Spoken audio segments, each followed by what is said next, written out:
ஹோட்டலில் கல்யாண வீடுகளில் செய்கிற மாதிரி நல்ல டேஸ்ட்டான ஒரு சாம்பார் எப்படி செய்யலாங்கிறத இந்த வீடியோவில் நாம் பார்க்க போகிறோம். Hi friends, welcome to 90s Jana channel. என்னோடய சேனலை ஃபஸ்ட் டைம் பார்க்குறவங்க சப்ஸ்கிரைப் பண்ணிவிட்டு பக்கத்தில் இருக்கிற பெல் பட்டன் அழுத்திக்கோங்க. இப்போ நாம் ஒரு குக்கர் எடுத்து அதில் தேவையான அளவு துவரம்பருப்பு சேர்த்துக்கலாம். நான் இப்போது இந்த கப்பில் ஒரு 3/4 கப் அளவு துவரம்பருப்பு சேர்த்துருக்கேன்.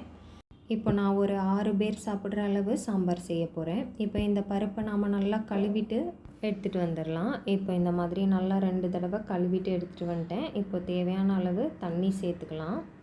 நீங்கள் எடுத்துருக்க பருப்பு அளவு பொறுத்து தண்ணி சேர்த்துக்கோங்க. நான் இப்போ ஒரு 2 டம்ளர் அளவு தண்ணி சேர்த்துருக்கேன்.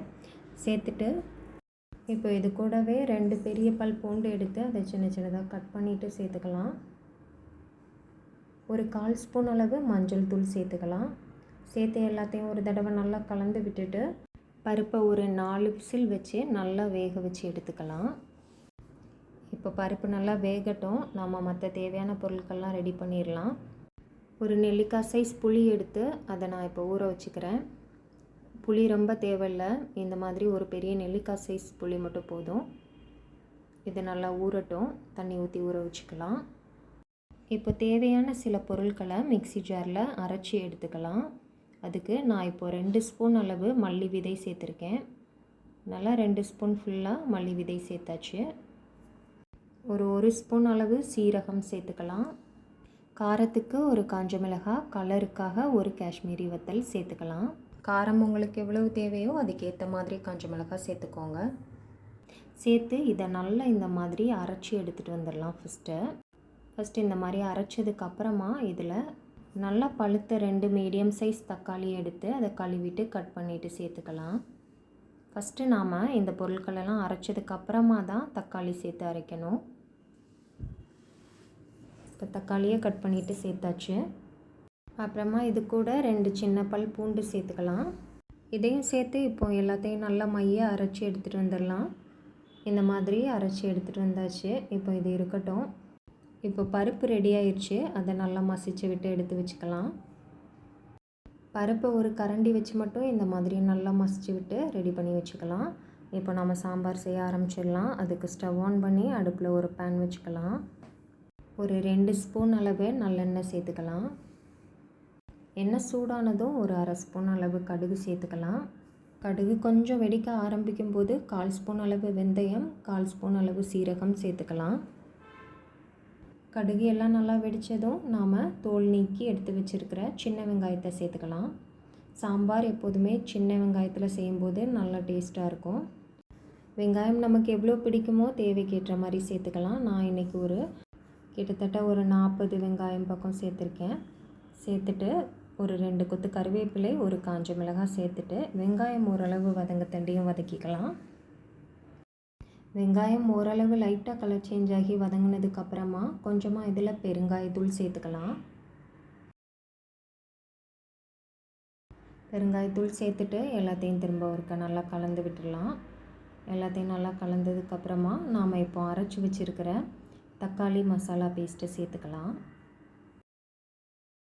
மிக்ஸி ஜார்லேருந்து எல்லாத்தையும் சேர்த்ததுக்கப்புறமா எல்லாத்தையும் ஒரு 1/2 நிமிஷத்துக்கு மட்டும் நல்லா வெங்காயத்தோடு சேர்த்து வதக்கிக்கலாம். ஒரு 1/4 ஸ்பூன் அளவு மஞ்சள் தூள் சேர்த்துட்டு வதக்கிக்கலாம்.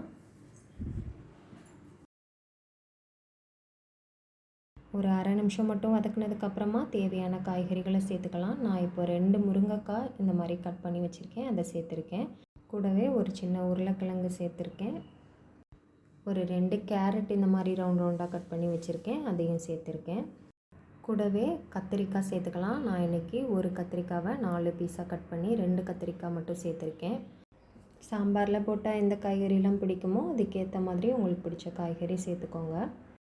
இப்போ இந்த எல்லா காய்கறிகளையும் கொஞ்சமாக உப்பு சேர்த்து 1 நிமிஷத்துக்கு வதக்கிக்கலாம். நான் இப்போ ஒரு 3/4 ஸ்பூன் அளவு கல் உப்பு சேர்த்துருக்கேன். சேர்த்துட்டு எல்லாத்தையும் சேர்த்து ஒரு நிமிஷத்துக்கு நல்லா வதக்கிக்கலாம். மசாலா எல்லாம் நல்லா மிக்ஸ் ஆகிற அளவு ஒரு நிமிஷத்துக்கு நல்லா காய்கறிகளை வதக்குனதுக்கப்புறமா தேவையான அளவு தண்ணி சேர்த்துக்கலாம். நமக்கு சாம்பார் எந்த கன்சிஸ்டன்சியில் தேவையோ அதுக்கேற்ற மாதிரி தண்ணி சேர்த்துக்கலாம். நான் இப்போ ஒரு 2 டம்ளர் ஃபுல்லாக தண்ணி சேர்த்துருக்கேன். மிக்ஸி ஜாரையும் அலசி ஒரு 1/4 டம்ளர் அளவு தண்ணி சேர்த்துருக்கேன். இப்போ இது எல்லாத்தையும் ஒரு தடவை கலந்து விட்டுட்டு ஒரு கொதி வரத்தண்டியை வெயிட் பண்ணலாம். இந்த மாதிரி கொதிக்க ஆரம்பித்ததுக்கப்புறமா நாம் ஒரு மூடி போட்டு ஒரு 10 நிமிஷம் லோ ஃப்ளேம்லேயே வேக வச்சுக்கலாம். நம்ம போட்டிருக்க காயெல்லாம் நல்லா வெந்து வரட்டும். இப்போ ஒரு 5 நிமிஷம் ஆயிருக்கு. 5 நிமிஷத்தில் ஓப்பன் பண்ணி மாங்காய் சேர்த்துக்கலாம். மாங்காய் இப்போ சேர்த்தோன்னா நமக்கு ரொம்ப குழஞ்சி வெந்து வராமல் கரெக்டான பக்குவத்தில் வெந்து வரும். இப்போ எல்லாத்தையும் கலந்து விட்டுட்டு திரும்ப மூடி வச்சிடலாம் 5 நிமிஷம். இப்போ மொத்தமாக 10 நிமிஷம் ஆயிருக்கு. நாம் ஓப்பன் பண்ணி காய் நல்லா வெந்துருச்சான்னு செக் பண்ணிக்கலாம். எனக்கு 10 நிமிஷத்தில் நல்லா எல்லா காயும் நல்லா வெந்து வந்திருக்கு. ஒரு காயை எடுத்து கையை வச்சு அமுக்கி பார்த்துக்கோங்க. வெந்துருச்சான்னு செக் பண்ணிவிட்டு நாம் இதில் புளி தண்ணி சேர்த்துக்கலாம். இப்போ நான் ஊற வச்சுருந்த புளி தண்ணியோட கொஞ்சமாக தேவையான அளவு தண்ணியும் சேர்த்து அதை வடிகட்டி சேர்த்துக்கிட்டேன். இப்போ நாம் சேர்த்த புளி தண்ணியும் சேர்ந்து நமக்கு லைட்டாக நல்லா கொதித்து வரட்டும். நல்லா ஒரு தடவை கலந்து விட்டுடலாம். புளி தண்ணி சேர்த்து இந்த மாதிரி கொதிக்க ஆரம்பித்ததுக்கப்புறமா நாம் நல்லா மசிச்சு எடுத்து வச்சுருக்கிற பருப்பை சேர்த்துக்கலாம். பருப்பு சேர்த்து இந்த மாதிரி நல்லா மிக்ஸ் பண்ணி விட்டுடலாம். இப்போ குக்கரில் ஒரு 1/4 டம்ளர் அளவு தண்ணி சேர்த்து ஊட்டிகிட்ருக்க பருப்பு எல்லாத்தையும் சேர்த்து கலந்து ஊற்றிக்கலாம். பருப்பு அங்கங்கே தனித்தனியாக நிற்காமல் நல்லா ஒன்று சேர்த்து எல்லா பக்கமும் மிக்ஸ் ஆகிற அளவு நல்லா கலந்து விட்டுடலாம். இப்போ உப்பு போதுமானு செக் பண்ணிவிட்டு உப்பு தேவைன்னா ஆட் பண்ணிக்கலாம். நான் இப்போ ஒரு 1/4 ஸ்பூன் அளவு உப்பு தேவைப்படுது சேர்த்துருக்கேன். அப்புறமா கொஞ்சமாக இதில் வெல்லம் சேர்த்துக்கலாம். கடைசியாக கொஞ்சமாக வெல்லம் சேர்க்குறதுனால சாம்பாரோட சுவை நல்லாயிருக்கும். இந்தளவு வெல்லம் சேர்த்துட்டு ஒரு 2 நிமிஷம் நல்லா சாம்பார் கொதித்து வரட்டும். நல்லா திறந்தே வச்சு ஒரு 2 நிமிஷத்துக்கு நல்லா கொதிக்க விட்டுடலாம். ஒரு 2 நிமிஷத்துக்கு நல்லா சாம்பார் கொதித்ததுக்கப்புறமா தேவையான அளவு கொத்தமல்லி இலைகளை தூவிட்டு அடுப்பை ஆஃப் பண்ணிடலாம். ஆஃப் பண்ணிவிட்டு ஒரு 5 நிமிஷத்துக்கு மூடி போட்டு மூடி வச்சிடலாம். இப்போ நமக்கு கல்யாண வீடு ஹோட்டல்லலாம் சாப்பிட்ற மாதிரி நல்ல சுவையான சாம்பார் ரெடி ஆயிடுச்சு. இந்த மாதிரி ஒரு தடவை சாம்பார் செஞ்சு பாருங்கள். குழந்தைங்கள்லேருந்து பெரியவங்க வரைக்கும் நல்லாயிருக்குன்னு சொல்லி பாராட்டுவாங்க. செஞ்சு பார்த்துட்டு எப்படி இருக்குன்னு சொல்லி எனக்கு கமெண்ட் பண்ணுங்கள். என்னோடய சேனல் பிடிச்சிருக்குன்னா லைக் பண்ணுங்கள், சப்ஸ்கிரைப் பண்ணுங்கள். தேங்க்ஸ் ஃபார் வாட்சிங்.